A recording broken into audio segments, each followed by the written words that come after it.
जय हिंद दोस्तों। स्वागत है आपका अपने YouTube channel multimedia education point पे।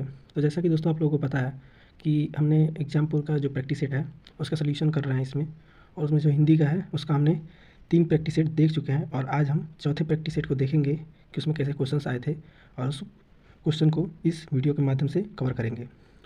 तो आइए दोस्तों, ज़्यादा समय व्यतीत न करते हुए हम चौथे प्रैक्टिस सेट के क्वेश्चन को देखते हैं। तो आज का जो हमारा पहला क्वेश्चन है दोस्तों, तो हमारा पहला क्वेश्चन है दोस्तों, आप लोग देख पा रहे होंगे कि दिया है अल्प प्राण ध्वनियाँ स्पर्श व्यंजन के वर्गीकरण में किस वर्ग से संबंधित हैं। तो जैसे हमारे जो अल्प प्राण ध्वनियाँ होते हैं, जैसे 2 ध्वनियाँ होती हैं, अल्प प्राण और महाप्राण। तो इसमें पूछ रहा है कि अल्प प्राण जो ध्वनियाँ हैं वो स्पर्श व्यंजनों के वर्गीकरण में किस वर्ग से संबंधित है।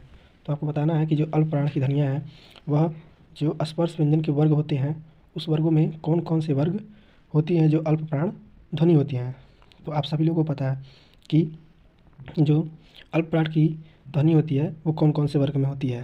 तो हमारा जो अल्प प्राण और महाप्राण में ध्वनि होते हैं, तो महाप्राण हमारा दूसरा और चौथा हो जाता है। ठीक है, महाप्राण हमारा क्या हो जाता है, दूसरा और चौथा हो जाता है।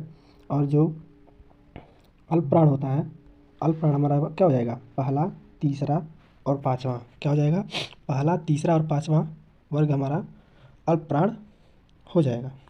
तो ऑप्शन नंबर सी हमारा सही होगा। अगला क्वेश्चन है कि किस प्रकार की ध्वनि है। जैसे आपको बताना है, इसमें शब्द दिया नहीं है और मैं शब्द को लिख दे रहा हूँ। तो इसमें जो शब्द है वह ये है दोस्तों कि लिख दे रहा हूँ मैं, ट और ये ठ। ये जो 2 वर्ण होते हैं वह किस प्रकार की ध्वनि होते हैं। तो आप सभी को पता है कि ये जो दोनों वर्ण होते हैं ये हमारे क्या होते हैं, उच्छिप्त व्यंजन होते हैं। क्या होते हैं, उच्छिप्त व्यंजन होते हैं। तो इसलिए हमारा ऑप्शन नंबर दूसरा सही हो जाएगा कि उच्छिप्त ध्वनि। ठीक है। अगला क्वेश्चन है कि जिनकी ध्वनि केवल मुख से निकलती है वे हैं। तो आपको बताना है कि जो जिसकी ध्वनि केवल मुख से निकलती है उसे हम क्या कहते हैं। तो हम उसे दोस्तों निरानुनासिक कहते हैं। क्या कहते हैं, निरानुनासिक। ठीक है, निरानुनासिक स्वर कहते हैं जिसकी ध्वनि केवल मुख से निकलती है। ठीक है। अगला है क्वेश्चन दोस्तों कि कर शब्द का सही अनेकार्थी समूह है। तो कर शब्द का एक सही अनेकार्थी शब्द है, उसमें से जो आपको ये बताना है कि इसमें से तीनों कौन सा जो है उसका एक कर शब्द का अनेकार्थी शब्द है। तो इसमें से ये हो जाएगा हाथ, किरण और करना। ठीक है, हाथ, किरण और करना ही क्या होता है, कर शब्द का अनेकार्थी समूह है। अगला क्वेश्चन है और थोड़ा सा इसमें देखना होगा, आपको मिलाना है, संज्ञा से रिलेटेड है। दिया है कि सूची 1 को सूची 2 से मिलान कीजिए। तो आपको इसमें मिलाना है। तो आपको देख रहे हैं कि जल, जल हमारा एक क्या होता है दोस्तों, ये हमारा एक द्रव्य होता है। तो हमारा जल क्या हो जाएगा, द्रव्यवाचक संज्ञा। क्या हो जाएगा, जल हमारा द्रव्यवाचक संज्ञा हो जाएगा। जबकि गांधी जी, यह गांधी जी क्या है, किसी का नाम है, तो ये हो जाएगा हमारा व्यक्तिवाचक संज्ञा। ठीक है, ये हमारा क्या हो जाएगा दोस्तों, व्यक्तिवाचक संज्ञा। और जो बच्चे हैं वो हमारा हो जाएगा जातिवाचक संज्ञा। क्या हो जाएगा, जातिवाचक संज्ञा। और जो हड़प है ना, ये हमारी क्या हो जाएगी, भाववाचक संज्ञा हो जाएगी। तो आप देख पा रहे हैं कि हम लोगों ने मिला लिया है। तो अब देखेंगे कि इसमें से कौन सा ऑप्शन सही होगा। तो ए का चौथा यानी कि दूसरा में दिया गया है, और बी का पहला, और सी का तीसरा, यानी कि ऑप्शन नंबर हमारा 2 सही हो जाएगा। ठीक है। अगला हमारा इसी क्रम में जो क्वेश्चन है देख रहे हैं, तो अगले क्वेश्चन में कह रहा है कि निम्नलिखित में से कौन सा वाक्य शुद्ध है। तो इसमें से बताना है कि इन चारों वाक्यों में से कौन सा वाक्य शुद्ध है। तो पहला दिया है वह बीमार है सचमुच में, तो ये तो हमारा सही होगा नहीं। ठीक है। अगला दिया है दोस्तों कि वह सचमुच में बीमार है। ठीक है, तो वह सचमुच में बीमार है, तो ये भी हमारा नहीं होगा। ठीक है। तीसरा दिया है कि वह सचमुच बीमार है। क्या दिया है, वह सचमुच बीमार है, लेकिन बीच में क्या दे दिया है, योजक चिन्ह दे दिया है। फिर चौथा कह रहा है कि वह सचमुच बीमार है, तो ऑप्शन नंबर डी हमारा सही हो जाएगा। यही वाक्य क्या है, शुद्ध है कि वह सचमुच बीमार है। सचमुच क्या होता है, एक साथ हम लिखते हैं। ठीक है, तो ये हमारा हो जाएगा सचमुच बीमार है। अगला हमारा इसी क्रम में है कि मानक भाषा की दृष्टि से अशुद्ध वर्तनी वाला शब्द पहचानिए। तो देखिए, मानक दृष्टि से आपको बताना है कि मानक भाषा की दृष्टि से इसमें से कौन सा अशुद्ध शब्द है। तो आप सभी लोग देख पा रहे होंगे कि जो उन्नति है वो भी सही है, क्लेश हमारा वो भी सही है, कनिष्ठ भी हमारा सही है। तो कौन सा हो जाएगा, ऑप्शन नंबर 3 हो जाएगा उम्मीद। उम्मीद ऐसे नहीं लिखाता है, इसलिए हमारा यह अशुद्ध वर्तनी हो जाएगा। तो अगला जो क्वेश्चन है कि उपयुक्त विलोम शब्द का चयन कीजिए। तो आपको इस ऊपर दिए गए जो शब्द है अनिवार्य, अनिवार्य का विलोम आपको चयन करना है। तो अनिवार्य का जो विलोम होता है दोस्तों वो होता है अपरिहार्य और वैकल्पिक। जैसे अनिवार्य, जैसे कोई प्रश्न है उसको अनिवार्य कर दिया है तो उसका विपरीत क्या हो सकता है कि वैकल्पिक हो, मतलब इसमें से किसी एक को कीजिए, और एक होता है कि सभी को कीजिए। तो हमारा क्या हो रहा है, एक तरह से अपरिहार्य या वैकल्पिक, ठीक है ये। और इसमें जो दिया है कि कह रहा है कि अनिवार्य मतलब कि, रुक जाइए, इसमें थोड़ा सा मिस्टेक ये है कि अनिवार्य मतलब होता है कि सभी प्रश्न करना है, तो उसका हमारा जो विलोम हो जाएगा वैकल्पिक होगा और ऐच्छिक होगा, यानी कि अपने इच्छा के अनुसार या वैकल्पिक, ये दोनों सही होंगे। इसलिए हमारा ऑप्शन नंबर डी सही हो जाएगा कि बी व सी दोनों, ठीक है। तो आशा करता हूँ समझ में आया होगा कि अनिवार्य और अनिवार्य का जो विलोम होगा वो वैकल्पिक और ऐच्छिक होगा, ठीक है। अगला जो क्वेश्चन है कि आपके घर मैं स्वयं आया था। तो जैसे इसमें कह रहा है कि आपके घर में स्वयं आया था, ठीक है, और इस वाक्य में अधोरेखित शब्दों का सर्वनाम का प्रकार लिखिए। तो जैसे नीचे जो अंडरलाइन किया गया शब्द है उसमें आपको बताना है कि कौन सा सर्वनाम है। तो जब कहीं आप, स्वयं और आप ही का बात होता है तो वहाँ पे क्या होता है, निजवाचक, निजवाचक सर्वनाम होता है। क्या होता है, निजवाचक सर्वनाम होता है दोस्तों हमारा, ठीक है। अगला जो क्वेश्चन है कि सरल या साधारण वाक्य किसे कहते हैं। तो आपको बताना है कि सरल या साधारण वाक्य किसे कहते हैं। तो पहले तो इसमें दिया है ऑप्शन में कि जो छोटा हो, तो ये तो कोई बात नहीं हुई कि जो छोटा हो वह सरल या साधारण वाक्य होता है। दूसरा दिया है कि जिसका अर्थ सरलता से समझ में आ जाए, ये भी हमारा स्पष्ट अर्थ नहीं दे रहा है। अगला दिया है कि जिसमें एक कर्ता और अनेक क्रियाएं हों, ये भी एक सरल वाक्य नहीं है, उसका ये भी एक सरल वाक्य का मतलब गुण नहीं है। चौथा दिया है कि जिसमें एक उद्देश्य, एक विधेयक और एक क्रिया हो, वही हमारा क्या होता है, सरल वाक्य होता है। तो याद रखिएगा कि जिसमें एक उद्देश्य, एक विधेयक और एक ही क्रिया होती है वही हमारा क्या होता है, सरल वाक्य होता है। अगला क्वेश्चन है कि आपको रिक्त स्थान दिया गया उसको पूर्ति करना है। दिया है मेरे ऊपर परिवार के पालन पोषण का क्या है।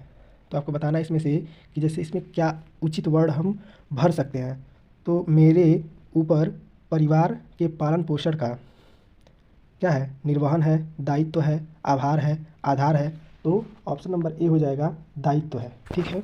मतलब पालन पोषण का एक क्या है, मेरे ऊपर दायित्व है, जिम्मेदारी है, ठीक है। तो क्या होगा, दायित्व है।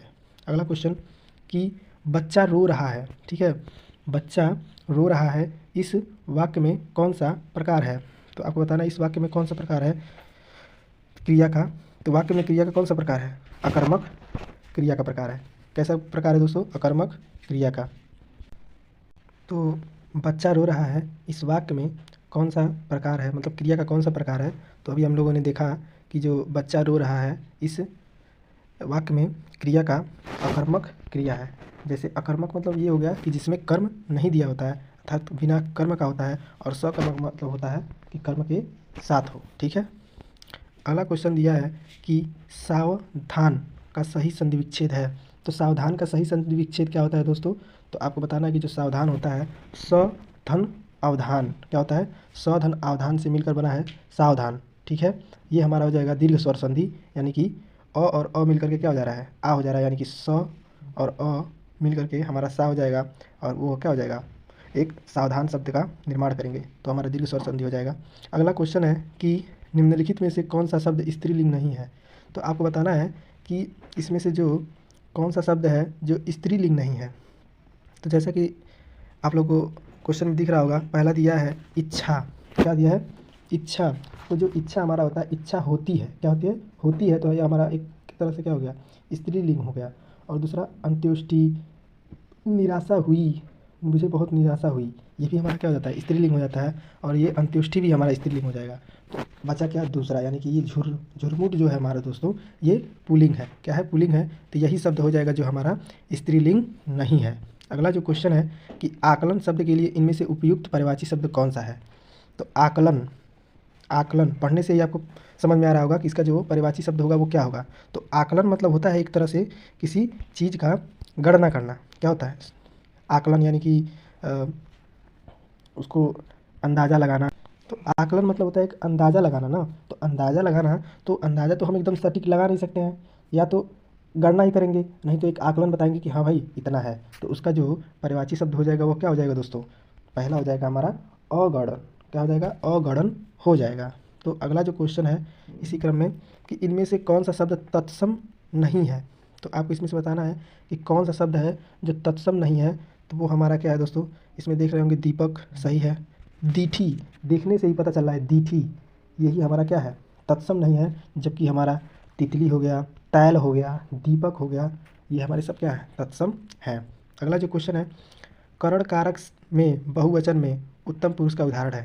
तो करण कारक में बहुवचन में उत्तम पुरुष का उदाहरण है। तो उत्तम पुरुष का उदाहरण क्या होता है, बहुवचन में आपको बताना है। तो हमसे क्या होगा, हम से होगा, न कि हम में होगा, ना हमारे होगा, ना हमने होगा। तो क्या हो जाएगा, हम से। ठीक है। तो अगला जो प्रश्न है हमारा, अगला प्रश्न दिया है कि जो किए गए उपकारों को मानता है, ठीक है, के लिए एक शब्द लिखिए। तो जो किए गए उपकारों को मानता है उसे हम क्या कहते हैं दोस्तों, तो उसे हम कृतज्ञ कहते हैं। क्या कहते हैं, कृतज्ञ कहते हैं, जो हमारे किए गए उपकारों को मानता है, कृतज्ञ। ठीक है। अगला जो क्वेश्चन है कि उसके द्वारा लिखा नहीं जा सकेगा। तो आपको बताना है कि उसके द्वारा लिखा नहीं जा सकेगा, इस वाक्य में वाच्य का कौन सा प्रकार है। तो देखिए, इसमें लिखा नहीं जा सकेगा, उससे चला नहीं जा रहा है, उससे खाया नहीं जा रहा है, तो ये सब क्या होते हैं, ये सब हमारे भाववाच्य होते हैं। क्या होते हैं दोस्तों, भाववाच्य होते हैं। तो हमारा उसके द्वारा लिखा नहीं जा सकेगा इस वाक्य में भाववाच्य है। क्या है दोस्तों, भाववाच्य है। अगला क्वेश्चन है, समारोह में आने वाले, ठीक है, समारोह में आने वालों में कुछ लोग वापस चले गए। तो समारोह में आने वालों में कुछ लोग वापस चले गए, वाक्य में कुछ लोग शब्द में कौन सा विशेषण है। तो जो कुछ शब्द आया है वो वाक्य में कौन सा विशेषण है आपको बताना है। तो इसमें देख रहे होंगे ऑप्शन दिया है सर्वनामिक विशेषण, तो ये तो हमारा होगा नहीं। इसमें दिया है परिमाणवाचक विशेषण, तो ठीक है, परिमाणवाचक विशेषण हो सकता है। और भी ऑप्शन हम पहले पूरे पढ़ लेंगे। दिया है तीसरा अनिश्चित संख्यावाचक विशेषण, तो कुछ लोग कह रहा है ना दोस्तों, तो यही हमारा ऑप्शन सही हो जाएगा कि अनिश्चित नहीं है कि कितने लोग, कुछ लोग। तो क्या होगा, अनिश्चित संख्यावाचक विशेषण। अगला जो क्वेश्चन है कि कबीरा सोई पीर है। क्या है, कबीरा सोई पीर है जे जाने पर पीर, कबीरा सोई पीर है जे जाने पर पीर, जे पर पीरे न जाय सो काफिरे बेपीर। ठीक है, जे पर पीरे न जाय सो काफिरे बेपीर। ठीक है, हमारा जो यह दोहा दिया हुआ है कि कबीरा सोई पीर है जे जाने पर पीर, जे पर पीर न जानई सो काफिरे बेपीर।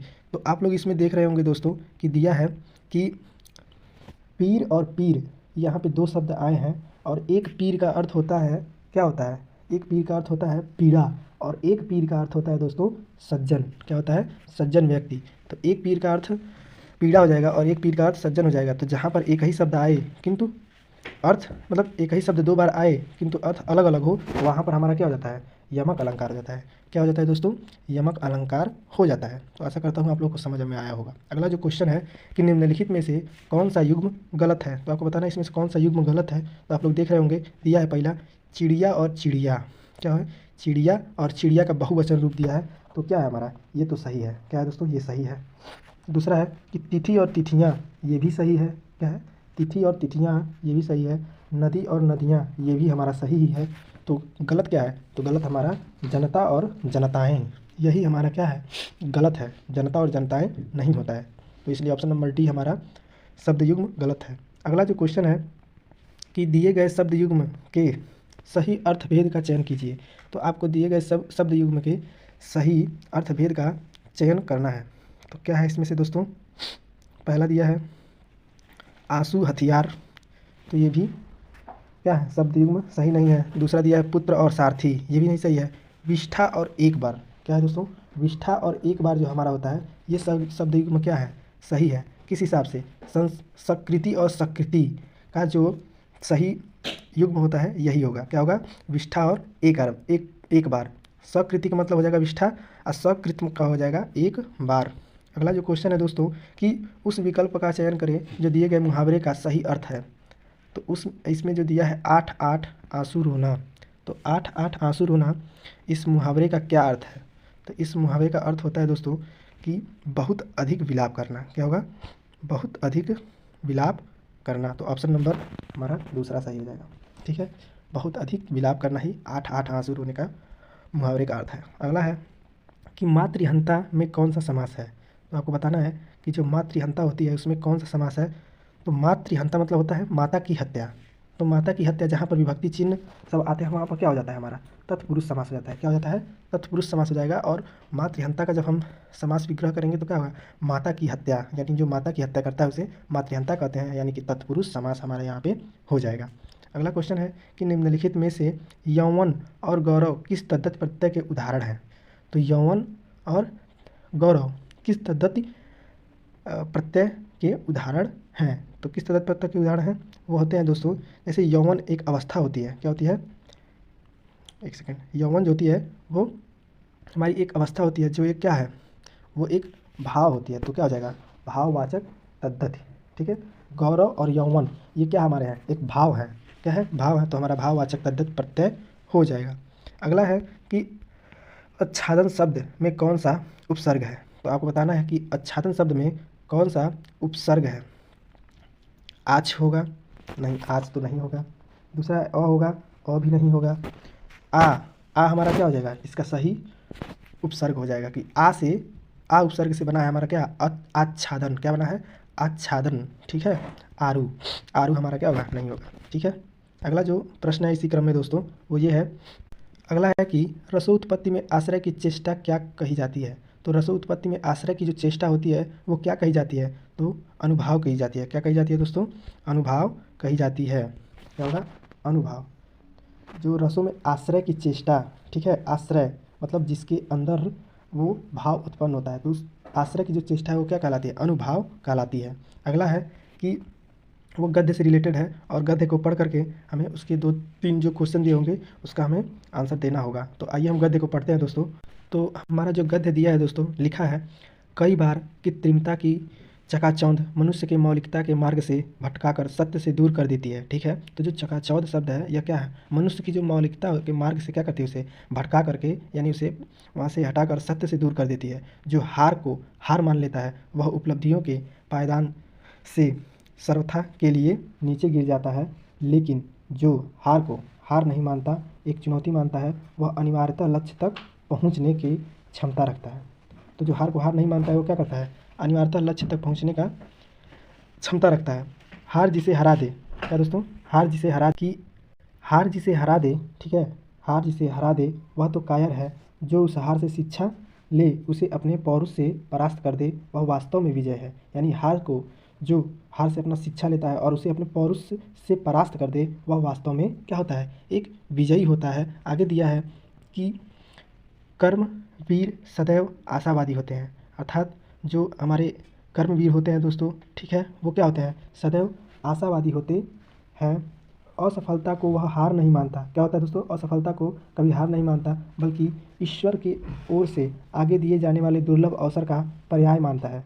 तो आगे दिए जाने वाले दुर्लभ अवसर का क्या करता है, पर्याय मानता है। ठीक है, आगे दिया है कि कृत्रिमता मनुष्य की मोम से बनी मूर्ति के सदृश्य है। क्या है, कृत्रिमता मनुष्य की मोम से बनी एक क्या है, मूर्ति के सदृश्य है, और मौलिकता देहधारी चैतन्ययुक्त मनुष्य की तरह। ठीक है, कृत्रिमता का संबंध संसार से है। ठीक है, कृत्रिमता का जो संबंध है वो संसार से है, जबकि मौलिकता का ईश्वर से है। मौलिकता का संबंध किससे है, ईश्वर से है। कृत्रिमता बांस की तरह खोखली एवं मौलिकता प्रभु की दया की तरह अनंत आनंदनीय है। ठीक है, आगे दिया है कि इस संसार का सब कुछ, क्या दिया है, तो इस दिया इसमें कि इस संसार का सब कुछ, ठीक है, सब कुछ कृत्रिम है, चाहे वह सुख हो, संबंध हो या उपलब्धियां। ईश्वर की हर रचना मौलिक है। क्या है, ईश्वर की जो हर रचना है वो मौलिक है। वही मानव निर्मित सब कुछ की कला की यात्रा के साथ क्षरणशील है। मानव का हर स्वार्थ केंद्रित कर्म पश्चाताप एवं दुख के साथ समाप्त होने के लिए बाध्य होता है, जबकि निष्काम भाव से किया गया कार्य समय आने पर अपने प्रभुत्व का परिचय देते हैं। ठीक है दोस्तों, तो अगला इसके संबंध में जो क्वेश्चंस है उनको हम देख रहे हैं। ठीक है, तो देखेंगे कि दिया है कि गद्यांश के कृत्रिमता का संबंध किससे बताया गया है। तो जो कृत्रिमता का संबंध है दोस्तों, अभी हम लोगों ने ऊपर पढ़ा है कि वह संसार से बताया गया है। उसकी जो संबंध बताया गया है कृत्रिमता का, वह संबंध संसार से बताया गया है। अगला क्वेश्चन है कि गद्यांश में दिए गए शब्द दुर्लभ, तो दुर्लभ का विलोम क्या होगा। तो सब लोग जानते हैं कि जो दुर्लभ शब्द है उसका जो विलोम होता है वह सुलभ होता है। क्या होता है, सुलभ होता है दुर्लभ शब्द का विलोम। दुर्लभ मतलब वो होता है जो आसानी से प्राप्त नहीं होता है, और सुलभ मतलब जो हमें सुगमता से, यानी कि आसानी से प्राप्त हो जाते हैं। ठीक है, अगला जो क्वेश्चन है कि गद्यांश के अनुसार मौलिकता की तुलना किस किस से की गई है। तो जो गद्यांश के अनुसार है वो जो मौलिकता का तुलना है दोस्तों वो हमारा की गया, वो हमारा मनुष्य यानी कि ईश्वर एवं मनुष्यों से की गई है। अभी हम लोगों ने ऊपर गद्यांश से पढ़ा था कि जो मौलिकता की तुलना है वह ईश्वर और मनुष्यों के बीच में की गई थी, ईश्वर एवं मनुष्य से की गई है। ईश्वर की जो तुलना है वो मनुष्य से उसमें बताया गया है गद्यांश में। अगला है कि हार को हार न मानकर एक चुनौती मानकर किस प्रकार के मनुष्य की पहचान होती है। यानी कि हार को हार न मान करके एक चुनौती मान करके उससे शिक्षा लेता है और उससे फिर से अपने विजयी बनाता है। तो यह सब गुण किसके होते हैं आपको बताना है। तो वही बता रहा है कि यह मनुष्य की पहचान कौन से मनुष्य की पहचान है। तो पहला कार्य व्यक्ति का तो नहीं, दूसरा दिया आशावादी का, तो यही हमारा सही जाएगा कि यानी कि आशावादी। ठीक है, आशावादी की ये सब विचार होते हैं। ठीक है, और हमारा ऊपर गद्यांश में दिया भी था। अगला क्वेश्चन है कि सदृश्य का शाब्दिक अर्थ है। तो जो सदृश्य का शाब्दिक अर्थ होता है दोस्तों वो होता है अनुरूप। क्या होता है? अनुरूप होता है। ऊपर हमने अभी सादृश्य शब्द पढ़ा था। तो जो सादृश्य शब्द का शाब्दिक अर्थ होता है कि उसके अनुरूप यानी इसी के भांति। ठीक है, अगला जो हमारा प्रश्न है इसी क्रम में, तो पहला इसमें दिया है कि हिंदी साहित्य अकादमी से पुरस्कृत रचना का काल सुनने में मुझे किसकी कृति है। मतलब जो हिंदी साहित्य अकादमी से पुरस्कृत रचना काल सुनना मुझे, ठीक है, ये रचना है। क्या है? ये एक रचना है। यहाँ से अभी हम बता रहे हैं कल सुनना मुझे, यानी कि ये काल नहीं है, मतलब कल है। कल सुनना मुझे यह किसकी रचना है? ठीक है, आपको बताना है। तो यह किसकी रचना है दोस्तों? तो ये हमारी धूमिल। ठीक है दोस्तों, धूमिल की यह रचना है कि कल सुनना मुझे। ठीक है दोस्तों, धूमिल की रचना है। किसकी है? तो धूमिल की रचना है। और इसमें यह भी याद रखिएगा कि यह साहित्य अकादमी से पुरस्कृत है। ठीक है दोस्तों, अगला जो क्वेश्चन, ठिठुरता हुआ गणतंत्र इस व्यंग संग्रह का व्यंग्यकार है। तो ठिठुरता हुआ गणतंत्र इस व्यंग संग्रह का व्यंग्यकार है, वह कौन है? हरिशंकर परसाई। कौन है दोस्तों? हरिशंकर परसाई जी हैं। ठिठुरता हुआ गणतंत्र इस व्यंग संग्रह के व्यंग्यकार कौन है? हरिशंकर परसाई। अगला जो क्वेश्चन है, अगला जो प्रश्न है, मोस्ट इंपॉर्टेंट क्वेश्चन है कि नीचे दी गई रचना किस कवि की है। तो कौन कौन सी रचना है दोस्तों दी गई है? पहला है चिदम्बरा, फिर उत्तरा, काला और बूढ़ा चांद और पल्लव। मोस्ट इंपॉर्टेंट क्वेश्चन है। और ये सारी जो रचनाएं दी गई हैं वह किनकी है आपको बताना है। तो किसकी रचना है दोस्तों? तो एक भी अगर पकड़ लेंगे, अगर आपको रचना याद रहेगा तो आप बता देंगे कि यह किसकी रचना है। तो जैसा कि हम जानते हैं कि चिदम्बरा हो गया, पल्लव हो गया, ये सब हम लोगों ने पढ़ा है। तो किसकी रचना है ये? तो सुमित्रानंद पंत की रचना है। किसकी है? सुमित्रानंदन पंत की यह रचना है। अगला जो क्वेश्चन है, लास्ट क्वेश्चन है इस वीडियो का, सूर्यकांत त्रिपाठी निराला की प्रथम कविता कौन सी है। तो सूर्यकांत त्रिपाठी निराला की प्रथम कविता कौन सी है? वो है जूही की कली। क्या है दोस्तों? जूही की कली जो है उनकी प्रथम कविता है। ठीक है, तो ये थे हमारे हिंदी के जो एग्जामपुर के प्रैक्टिस सेट चौथे का सॉल्यूशन था। आशा करता हूँ कि आप लोगों को समझ में आया होगा। अगर कहीं भी थोड़ा सा त्रुटि हुई होगी तो उसके लिए माफ़ कीजिएगा। अगले वीडियो में हम उसे सुधार करने का जरूर कोशिश करेंगे। तब तक के लिए चलते हैं दोस्तों, मिलते हैं फिर अगले वीडियो में। तब तक के लिए चलते हैं, बाय, जय हिंद, जय भारत।